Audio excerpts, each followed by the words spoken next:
主要有就是看到那种竹签呐，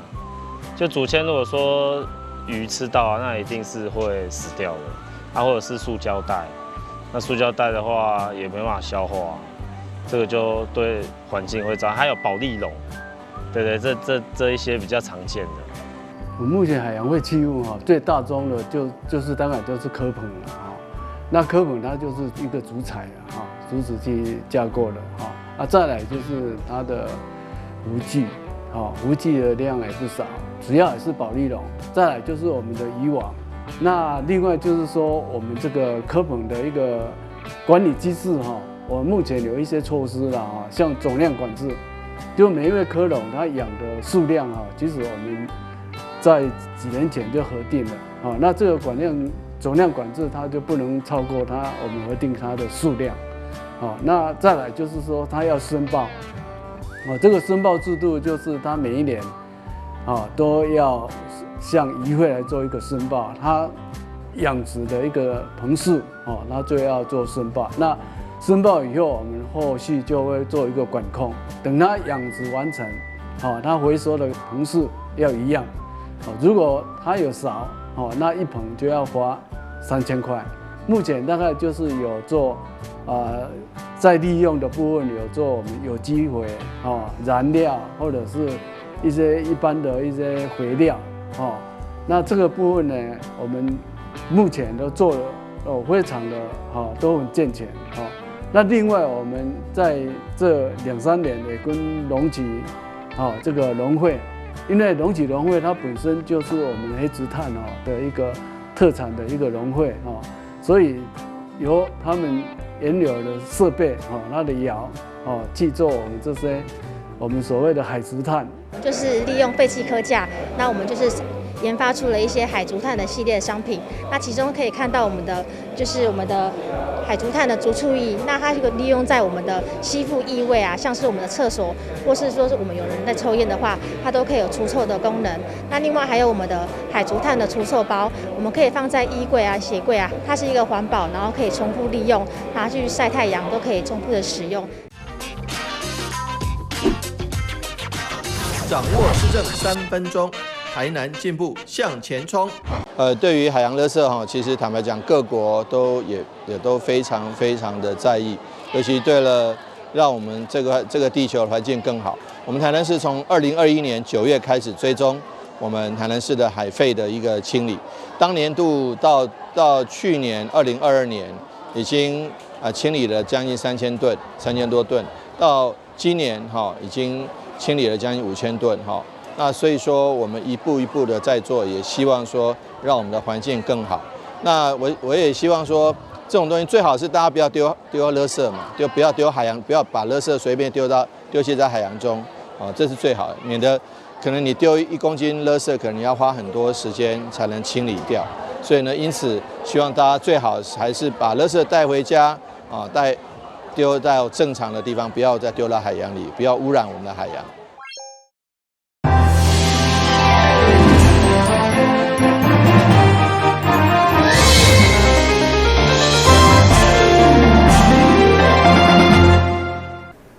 大家好，我是陈碧纯，欢迎收看5月29号礼拜一的中嘉台南地方新闻。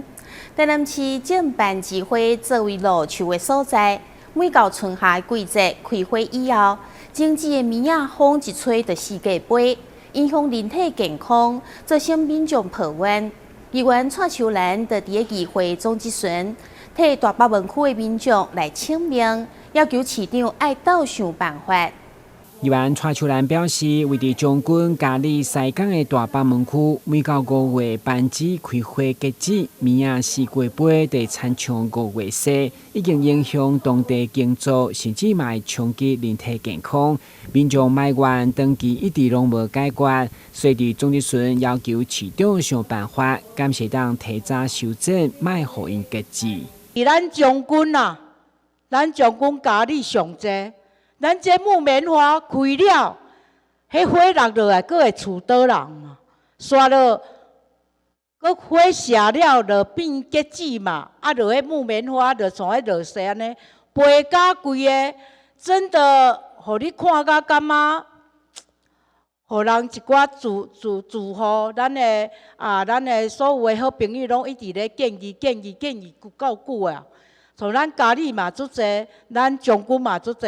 若陪甲规个园拢是棉花，拢是像迄落落雪安尼，拢无法度人经做，而且拢会飞去到人兜，含要衫裤啥飞甲规个，搁对咱的人体嘛无好。市长，你看这敢有啥物办法来处理啊？对此，市长吴伟特表示，虽然这是前人种树，后人遭殃，加上刷修正可能的空间，不过伊愿意面对，请教专家一节处理。基本问题不是要砍除的问题，现在这个树很难移植，要移除的话，要砍掉的话，马上一堆人来跟你抗议，你知道？所以无市长，你无想看有啥物办法无甲伊说讲？旧一地起来，等甲咧开花的时阵了，开了，佮甲伊卖互伊结籽嘛，是有办法啦。好，接着我来请教植物专家，针对木棉，其实不只是木棉，还有很多树哦，其实现在都不是对于通行、甲民众、甲市民的健康好的。市场摊成，除了大北门区真侪区域毛斑金棉、野布的情形，加上其他修正毛共款的困扰，将通盘检讨。台南新闻军及林英光采访报道。台南市是6都当中唯一无专业补助老人健保费的直辖市，所以议会无分党派，拢暂经要求市府爱补助。市长黄伟特嘛宣布，7月开始将正式补助老人健保费。议员柯志春伫议会总质询，就要求无分好野善拢爱补助。市长吴伟特4月宣布，今年7月开始以百户为前提，将专业补助65岁以上长辈加55岁以上原住民健保的费用。对此，议员柯志春却伫总质询进一步表示，这款好意应该无分好野善，因为预算无差伤济。对此，市长则认为无符合公平原则。好野善是台人评断的呀，小康有好野无，平民怎么去认定？但是利用你的精神，我市长要提醒你，个人就是肯定，您过去对社会、对家庭大家认同，拢到我爸母同款，我亲戚就同款。我若这时阵，我卖用这个所得超过5%的部分，我若通通一视同仁，拢予伊咧。你看无这种想法？你讲的对啦，但是所以你做好德政啊，你好意啊，你比较6都，但是只要不违法。你开始要设定这年收入36万以下的人是免税的，36万以上的人开始要缴税缴税的第一个集聚是5%，那所以说年收入36万以上的人我们才没有补助以36万来讲，我们基本上65岁补助的原因是因为他退休了，他没有收入了，所以说他的健保费不要再造成子女的负担，所以我们帮他缴。可是他自己都年收入36万以上了，我们还帮他缴健保费，就是因为这样子会觉得说公不公平？年收入30。目前台南市老人人口将近33万7千人，符合百户条件的对象大约28万外。对今年7月开始，每个月补助上悬826块计算，所需要经费就是14亿。扣除今年已经编列的10亿外预算，也有将近4亿的财政缺口，将由社局原编列预算来调整。所以现有的财政加上一档一摆无排付的敬老金1000块的福利，恐惊有难度。台南新闻军及林光采访报道。眼科的人口超过23万人，已经是台南市人口上侪行政区。议员朱正轩伫总质询特别关心眼科铁路地下化、捷运南线的进度，以及兴建跨咸水溪大桥的可行性，希望所该眼科到新市塞车的问题。出席眼科的议员朱正轩伫总质询先替眼科清洁队的人力、车辆甲路线严重不足来清明，因为眼科已经是台南人口数上侪行政区，人一济，相对交通问题嘛对得来，所以长远来看，眼科铁路地下化兴建已经是拍通任督二脉关键，你到底进度如何？像永康铁路地下化，这是咱市民朋友上重视的一个议题啦。打通任督二脉，它可以消除我们现在所有都会塞车的一些隘口，包含路桥，包含我们的平交道。而且我们现在很多一些交通的问题，包含我们侧车道，现在已经打通到中正路，要再往北延，这个可能是公务局的部分。然后还有水利局的话，是我们的这个中正路的淹水，我们有办法进一步的把它排进鸟松中排，不会让水都淹在我们的中正路啊，以及说我们的这个。地震局的规划的部分，就是我们的永康车站的北侧重划区，如果地下化了以后，也可以跟原来的社区做一个比较紧密的。所以想要先问一下我们的王局长，我们铁路地下化目前的进度，大概什么时候可以有一个让我们可以，例如说已经完成发包，可以开始施工，这些计划我们目前有没有办法来跟市民做一个报告？跟你做报告，目前地方的工作是做可行性研究的规划。那这个规划报告我们已经交通部也审完，那目前已经送到了国发会，因为最后要在行政院核定。那国发会也请中央的各部会大概看的报告给我们一次意见，我们也修完了，在今年3月也都送到国发会，目前就在等候国发会做最后的审查跟核定。是在中央嘛？那如果审查核定过后，我们的工期大概要多长？可行性研究完成之后，接下来由铁道局、交通部铁道局来办理综合规划。那个时候才会比较详细的去讨论，这个它所有的土地的取得啦、范围啦，后面的这个办理的方式。那综合规划按照过去经验，大概要执行1年半到2年的时间。除了铁路地下化，影响另外一个先进交通的需求，就是以大桥为优先路段的台南捷运南线，议员进一步了目前的进度，得到是今年中央拿核定115年地当动工的消息，及捷运的规划，嘛看下捷运工程处的人力编制不足，要求提早营业。人行道还有停车的空间，还有它周边的商场、商区、商圈要怎么规划，其实它都跟我们这个捷运的规划会息息相关。那我们的人力如果不足的话，我们就算这个上面有一些府城在做整合各局处，但是实际上到基层在执行的时候，执行人力不足的话，很多我们的意志是没有办法贯彻的。所以局长务必要把这个捷工处的人力编制一定要补足，因为捷运工程对台南来讲真的非常的重要。台南捷运的兴建运作，议员嘛提出日本甲韩国发展的经验，提供市府参考，希望做到上好。台南新闻军事林英光采访报道。高总局台湾团旗领导百姓地29号伫东区的南田府举办开行大典，由制作人陈昌林带领演员，向南田府的关圣帝君敬拜，祈求拍片顺利。台湾团旗林侯拜圣地古装戏剧，目前正伫咧台南进行拍摄工作。为求拍摄顺利，29日由制作人陈昌林以及剧组、南田府主委张志忠、东区区长颜灵通、议员陈义珍等贵宾做伙参与开行典礼，祈求工作顺利，收视长红。今年就是台湾400年这个戏剧如果在刚刚连续8年之前做得很好，比较重新看比较在传统了，咱来讲这一步一个譬如咱们这个开机一定顺利，咱的收视一定长好。我们今天全部蓝天府所有师兄师姐都办得漂亮，这是我所说的戏如人生如戏人生就一次演一次不错的这次是人生的一个体验在此呢，我再感谢我们林氏台湾奇案全体部落的很辛苦的来在我们南部，又在这炎热的天气之下我们这个关闭生命这个戏希望演的能够如如医生林侯拜圣地有计将伫咧台南甲台北2地处境拍摄5集戏剧以及南田府的介绍等等。演员的 cast 嘛真有看头，有陈画画、玛利亚、王大雄、李婉瑜、陈乃真等等，甚至连立委陈廷辉也来帮忙演出。今日足欢喜会当来到南天府拍台湾团旗，这位是阮南天府的主委，李女伯也个有阮的老主阮这出片简单来讲，就是有这下高山伊是安怎会摆文形性地咧，所以这段故事足精彩。您一定要准时收看。很高兴、很荣幸可以参与这个台湾传奇灵猴拜圣地这出戏，也感谢美珠姐给我这个机会来参与演出。所以在这里希望台湾传奇这部灵猴拜圣地可以收视长虹。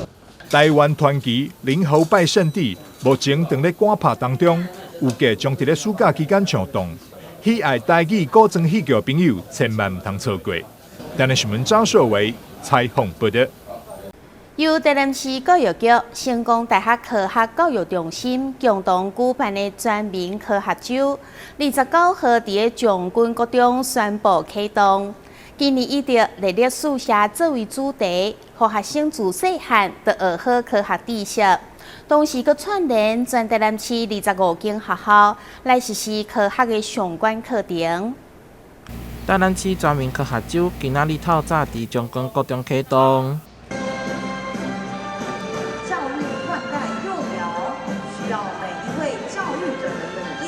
台南市积极推动科普上学扎根，甲国立成功大学来办理全民科学周，伫提升老师、学生科学素养方面，拢有相关的计划。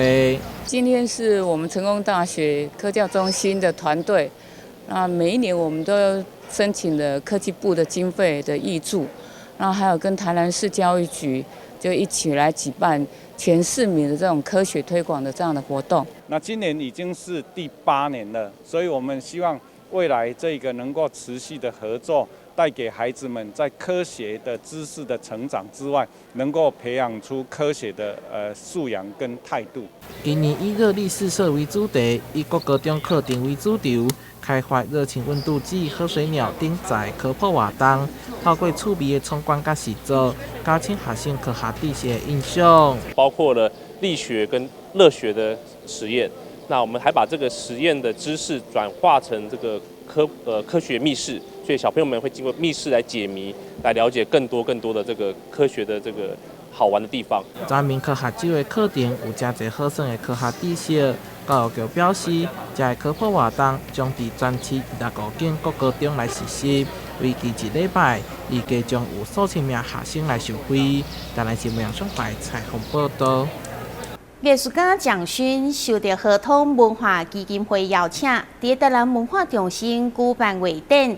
展出的600油画甲200水墨，是伫疫情期间所创作的，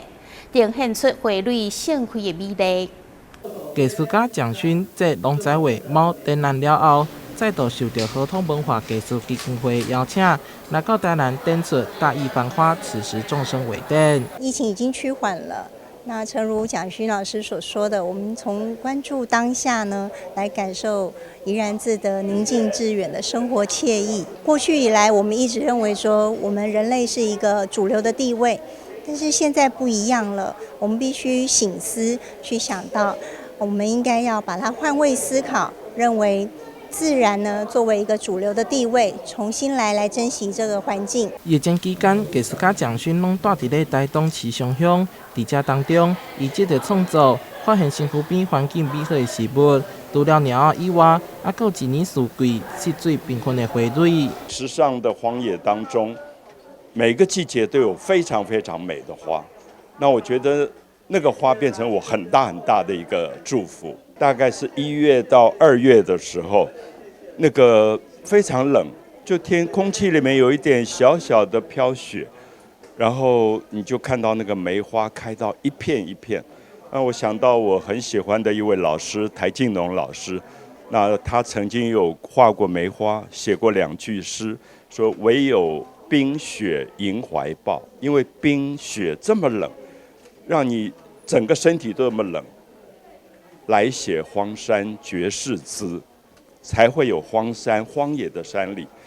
好像被遗忘的最美的一个姿态。所以我回来我就画了这一幅的梅花。这个作品呈现出繁花盛开之美，同时为蒋勋老师的分享当中，让大家回归生活本质，感受到生命的每一刻。该展览为今日开始，伫台南文化中心演艺厅展出到7月16号，欢迎民众前往欣赏。台南新闻杨双怀采访报道。第一届校园青公杯歌唱大赛，28号伫安平石门国小闹热开场。比赛分做学生组、甲教职员组，有将近100位选手参加。主办单位台南市家长会联合总会，希望透过活动，让囡仔卖耍上侪3C 的产品，会当培养多元的兴趣。一个无人的海边，海浪来来又去去，有大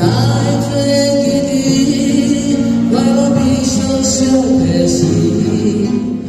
磁性嗓音，歌声充满感情。台顶这位演唱者，就是主办单位台南市家长会联合会理事长李梦晴。因为本身嘛爱音乐，同时也特别关心学生的健康发展。为了鼓励囡仔远离3C的产品，培养正当的兴趣，日前甲会内干部讨论后，决定办理第一届校园星光杯歌唱比赛，让大家会当透过歌唱来交易。这是我们台南市的家长会联合会首次来办这个歌唱校园星光杯的歌唱大赛。那主要呢是希望孩子们能够远离3C，然后培养不同的兴趣。那也希望借由这个机会让教学多元化，不再只是刻板的国语、数学、社会、自然。我觉得把爱给孩子，孩子他们会感受到，将来也会做一个有爱的人。那这个活动的话，受到学生跟教职员其实蛮热烈的回响，几乎是额满的。那我也要感谢这次的活动有教育部、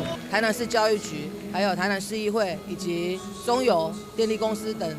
那个公部门的赞助，然后还有其他民间的友人、那个私人的公司行，他们都有赞助。为什么？因为他们都跟我说这个是非常有意义的活动，所以呢，他们大家就愿意来共襄盛举这样子。比赛这天，市长王伟泰、教育局长陈成辉、立委王定宇以及议员蔡小薇带来庆典，也拢来到现场，甲参赛选手致意。这是一个非常正面的、正向的活动。爱唱歌的孩子不会变坏，然后爱唱歌的大人更不会变坏。那也希望借这个机会，能够提倡正当的，而且非常优质的这个活动。那我想，市府一定会跟我们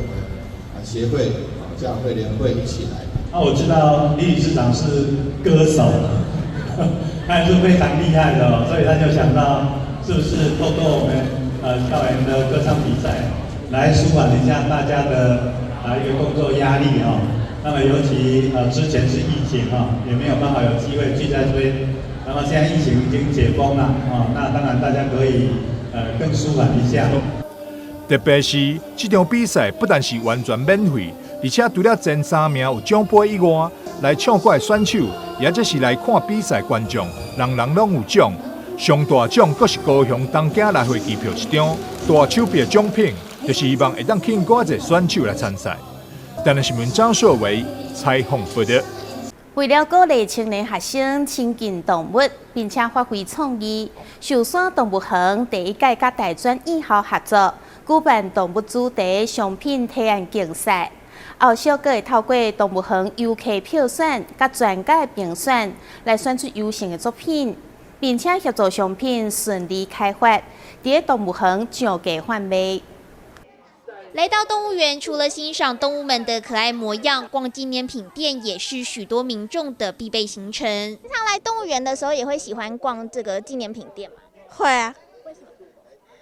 有很多一些动物的什么样品啊，感觉可以拿回去做纪念。来动物园会喜欢逛纪念品店吗？会啊。为什么？因为那里会有很多的东西啊可以买。都来买什么？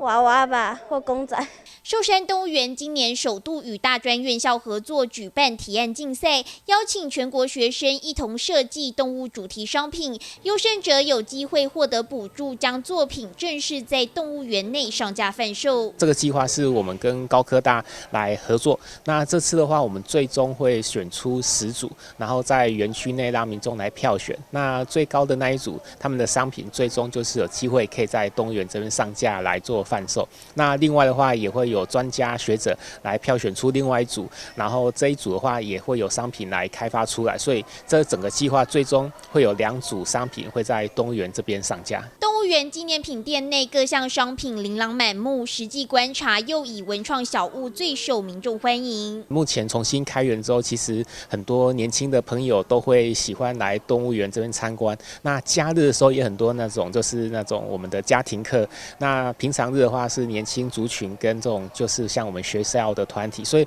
我们发现其实像以那个文创商品的话，是在可能在年轻族群会相对来讲受到欢迎。那其实像以我们户外教学的小朋友的话，会以那个可能像是一些比较像是明信片之类的商品啊，像这种会比较受到他们的青睐。另外，寿山动物园也推出独家联名商品，吃的用的通通有，抢攻民众荷包。那我们在这次新动物园运动的话，我们也积极的跟很多不同的厂商来合作。那像是有我们跟乖乖啊，那还有我们在地的不二治果开发出我们的饼干，那也有跟那个台农来开发联名款的那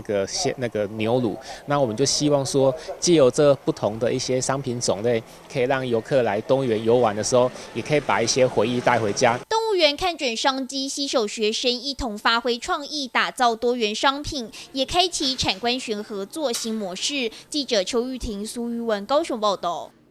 感谢你收看5月29号的中嘉台南地方新闻，我是秦碧纯，咱再会。